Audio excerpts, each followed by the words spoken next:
Okay, today's mad ramblings are going to be about ADHD. So, attention deficit hyperactive disorder, particularly regards the body and embodiment, my own particular story with it, my own particular takes on it, what it is, what are the symptoms, what one might do about it, blah, blah, blah, blah, blah. Okay, so I have a bit of personal experience with this, something I've looked into for my niece and had clients with as well. Got some coaching on it from specialist coaches. It's not my specialist subject, but I might be able to provide a few unique perspectives. All right, so just so I don't say it wrong, I've got the official National Health Service website here. So, symptoms, ADHD. The symptoms of attention deficit hyperactivity disorder, ADHD, can be categorized into two types of behavioral problems. One, inattentiveness. Oh, squirrel. Difficulty concentrating and focusing. Absolutely. Hyperactivity and impulsiveness. I think there's sort of two things there, really, but this is two main sets of symptoms. I'll go through some other specific symptoms as we go on, but let's just look at that. So first of all, in regard to embodiment, the kind of work that I do, I mean, attentiveness is a thing that can be trained. So concentration training is the most fundamental form of meditation. As someone who struggles with concentration, I remember some of my teachers in meditation going, "What do you mean you find that difficult?" They would very quickly sort of realize that I had a difficulty concentrating that was out of whack with the amount of experience I had as a meditator. So, there's different ways to measure this, to test this, how many breaths can you count before you lose count and have to go back to zero, various other things you can do, something called disappearances, different things. Yes, and I quickly realized, oh shit, there's a difference there.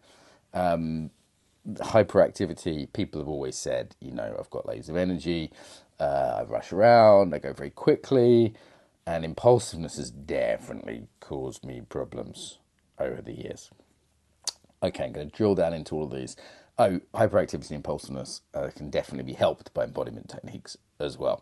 So while meditation may be difficult, it can be, you can struggle through and improve, which I've definitely found to be the case. And hyperactivity and impulsiveness can also be regulated, can also be reduced. So, what to begin? I guess the initial question is it a disorder? It can certainly cause problems.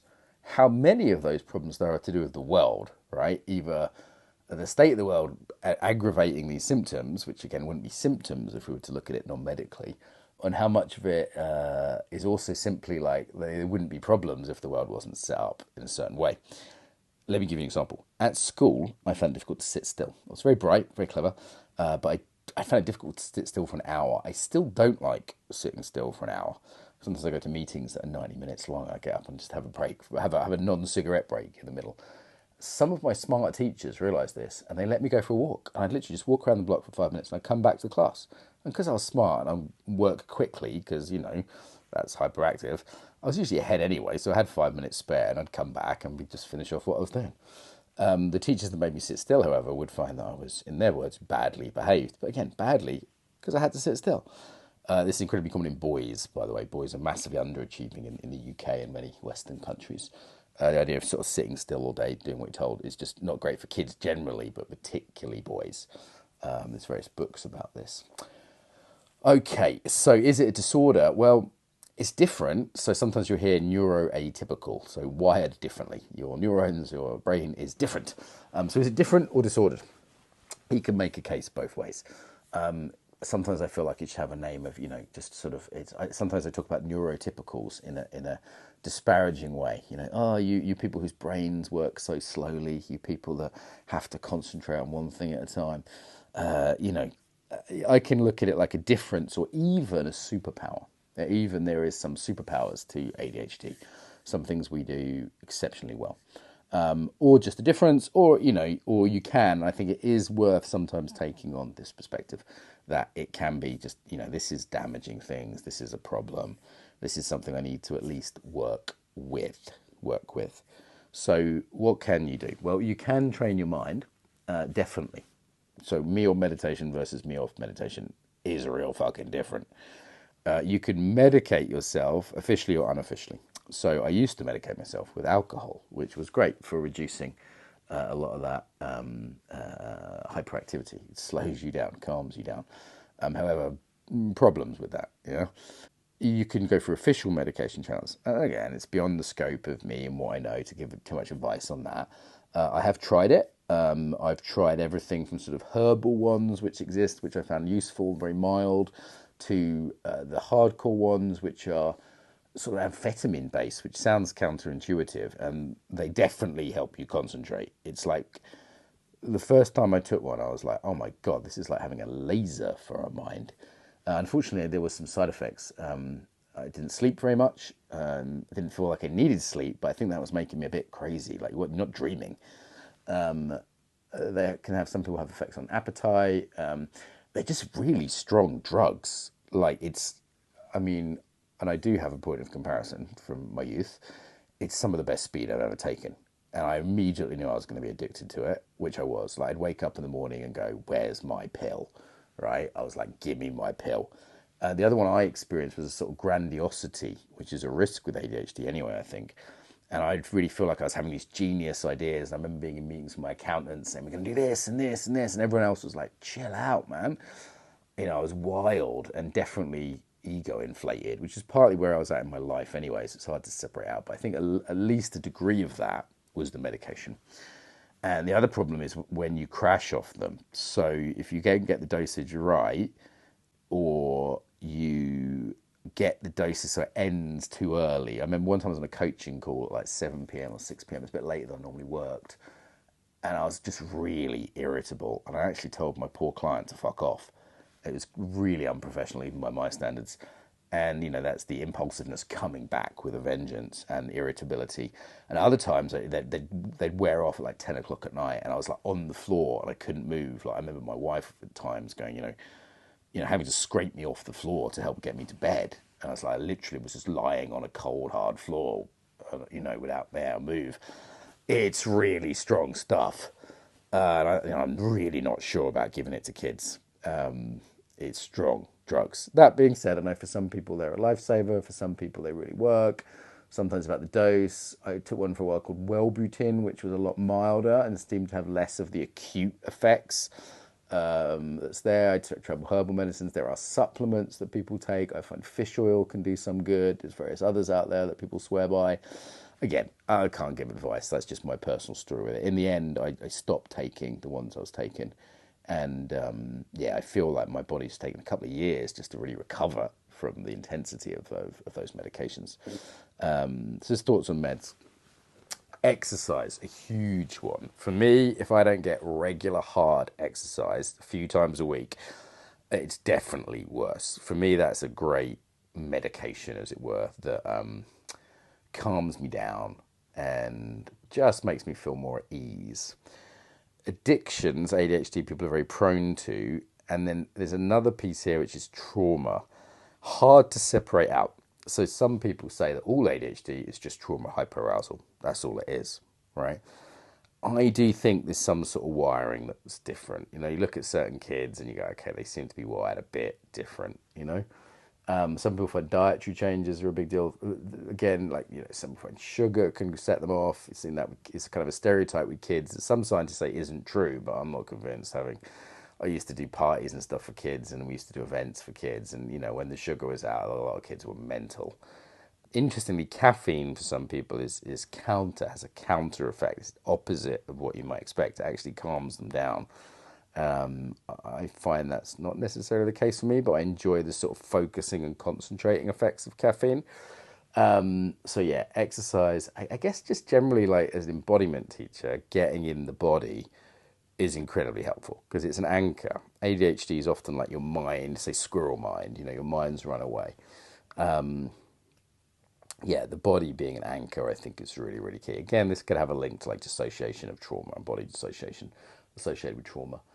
So more body practice has definitely been great for me. Discipline practices for me, learning Aikido, learning martial arts, really studying the martial arts and getting into that in a big way was huge for my ADHD. Just I think really positive impacts. I look at my nephew and I'm like, send him to jiu-jitsu, send him to BJJ, let's get him doing something like that for the exercise, but also the kind of discipline factors around that. And Some ADHD will find they sort of, even though they don't like structure, they might like the military or the police or something like that. And it gives them some sense of structure, which again, you might find in traumatized populations: certainty, structure, safety.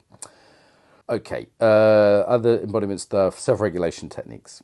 So ADHD people are badly regulated, simple as, and the self-regulation techniques. So you've got my videos on centering. I've done whole courses on that, written books on that. Centering techniques are massively helpful. They should just be like taught in school to all kids. I think my niece actually got taught as I'm in school. And yeah, for me, centering techniques are incredibly helpful for anyone with ADHD. Learning to be less impulsive. So building that muscle of awareness through meditation, through centering, through embodied practice, I think incredibly helpful for anyone with ADHD. And again, not without the side effects of a lot of the medicines and things that exist. Another thing I'd say is another thing that's really useful is just educating yourself. Like I sort of thought, oh, maybe I'm ADHD for years. And it wasn't until my niece was getting a diagnosis and I'm sitting with my niece and we're going through all the list of symptoms. And she's like, but you do all this, Uncle Mark. And I was like, oh, yeah. And just so my niece just didn't feel weird, I also got an official diagnosis for the first time in my life just a few years ago, even though pretty much my whole life I knew it. And when I got that official diagnosis, you can go to a private doctor, it doesn't have to cost much. I remember doing a form, and halfway through the form, I just got bored and started drawing pictures on it and going, this form's too long. And I think whoever clever doctor gave me the form realised that probably meant that I had it. But yeah, there's certain boxes you can tick or whatever. And when I got that official diagnosis, I go, okay, it was about 3 or 4 years ago. I took it more seriously and got a coach and started reading books on it and listening to YouTube channels. There's loads of stuff on TikTok and all the rest.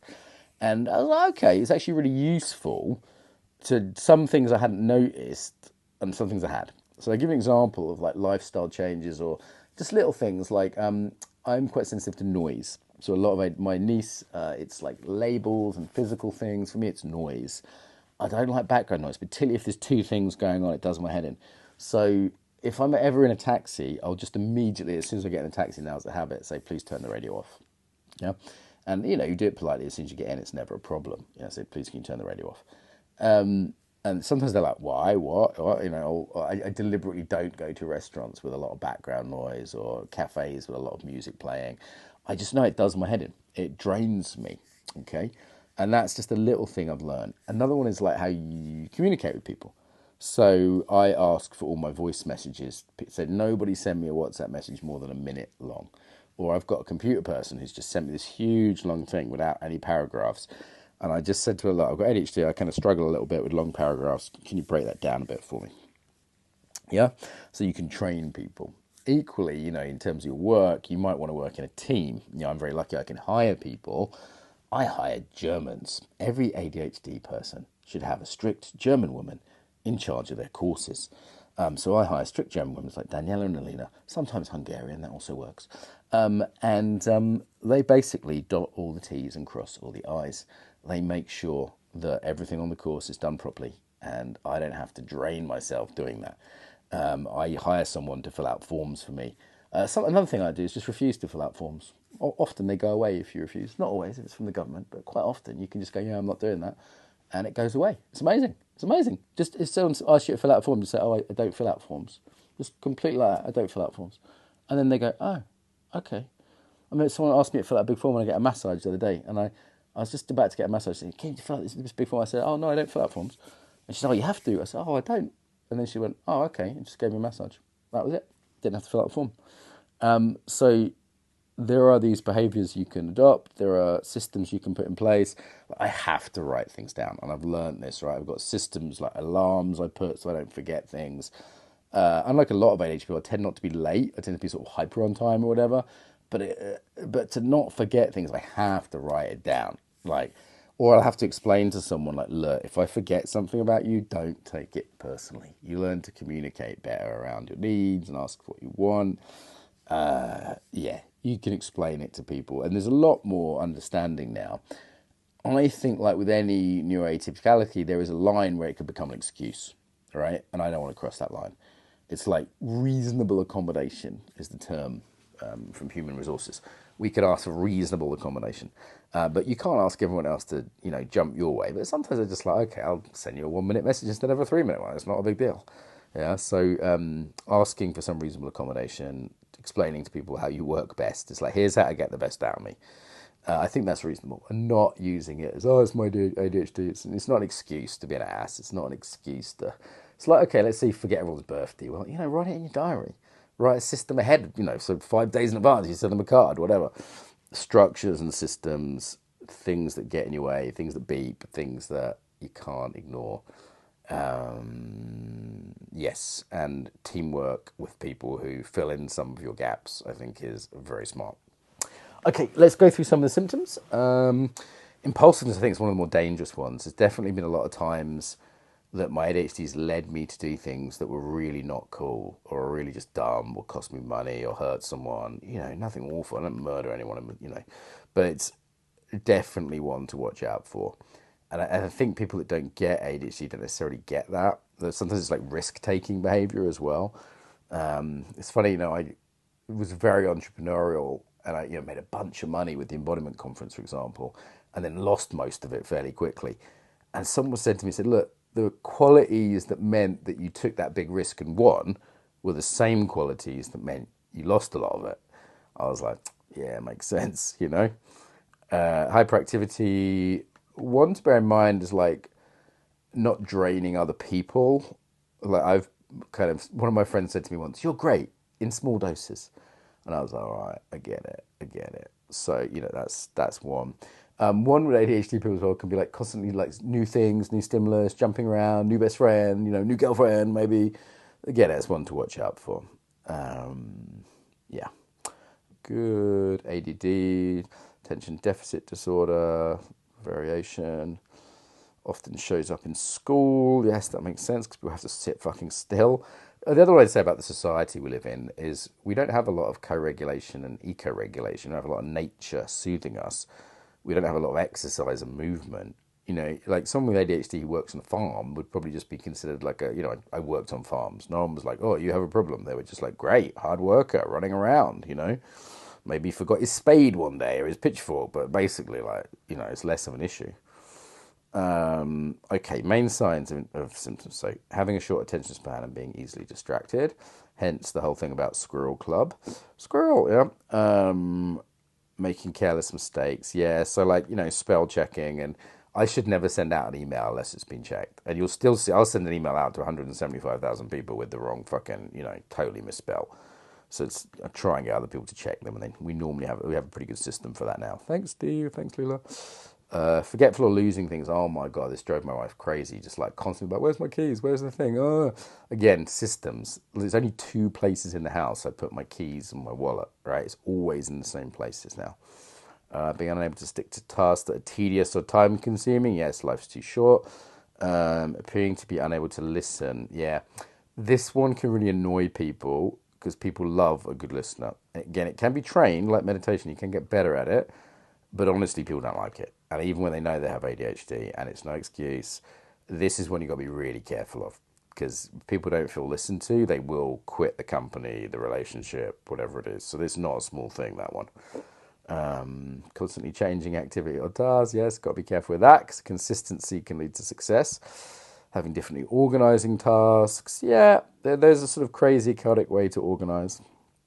But making lists and getting other people to help. Everyone needs a German. Being unable to sit still. Yeah. Fidgeting, unable to sit still. Again, is this hyperactivity? Is this hyperarousal from trauma? Is this, the modern world? Tech use is going to make it worse. That's one to be really careful of. Can definitely make ADHD worse. Being unable to concentrate, so we can improve that. Excessive physical movement. Well, who says? What? Excessive for what? Like the average fucking office drone who just sits there. Excessive talking. Not if you're fucking Irish. It's fucking normal. Again, some of this is culturally biased. Why are we making that an illness? Is that an illness, really? Partly we just, it's like, who says I'm talking too much? Being unable to wait their turn. Again, cultural. Yeah, I was just talking to my student in New York. She's the fucking same as me. She'll jump in all over you. It's like, you have to fight for the space with someone from New York. Same with the Irish or the Jewish friends. So that's cultural, right? Germans would hate that. So if you're an ADHD person in Germany, yeah, you got to be careful of that one. They don't fucking like it. Acting without thinking. Yeah, but again, this is bad, and definitely impulsiveness has, really damaged my life. Be careful with that, like dating, all sorts of areas, financially, all sorts. However, it's also a superpower, right? So the superpower on the other side of that is you get shit done. Like I went to Ukraine and started a charity week 3 of the war because of that. Okay, I haven't really thought it through, but I think I can do this. Great, let's go. You know, like that could be a huge asset. Same with interrupting conversations. Yeah, someone's talking shit. Interrupt them. I interrupt my coaches all the time. I'm like, stop talking shit. Take a breath. Center. All right. Tell me again. What are we doing here? Yeah. So again, it's not bad. It's contextual. Little or no sense of danger. Oops. Yes, we're a bit counterphobic. That one can get us in trouble, but again, can mean ADHD people can like do super brave things, whether that's in the military or entrepreneurially or whatever, speaking up when someone needs to. Related conditions, oppositional defiant disorder never was a more made up condition by authority figures made. A disorder of someone who doesn't like to do what they're told. Who would have thought it? Freedom is an illness. Anxiety disorder, yes, makes sense. Some crossover with autistic spectrum, which is the other main. I'm not going to talk much about that because I know less about it, but it's the other main spectrum of the other main neuroatypical thing that you'll hear about. Dyspraxia, my cousin has that. Epilepsy, my dad had that. Tourette's, I don't fucking have that. Comedy. ADHD people are funnier than most people. We're funnier because we think quicker and we make lots of associations in our brain, which is the basis of humor and also the basis of creative thinking and doing something new, is making unusual connections. Yeah, some of this stuff you could look at as disorder. Some of it depends on the context. I think it is worth learning about, like different ways to manage if you've got this, different coaches out there, different specialists who know more than me. As I said, meditation practice can be difficult first, but there's ways to make meditation more engaging, more interesting, as it were, more specific. You could do metta meditation.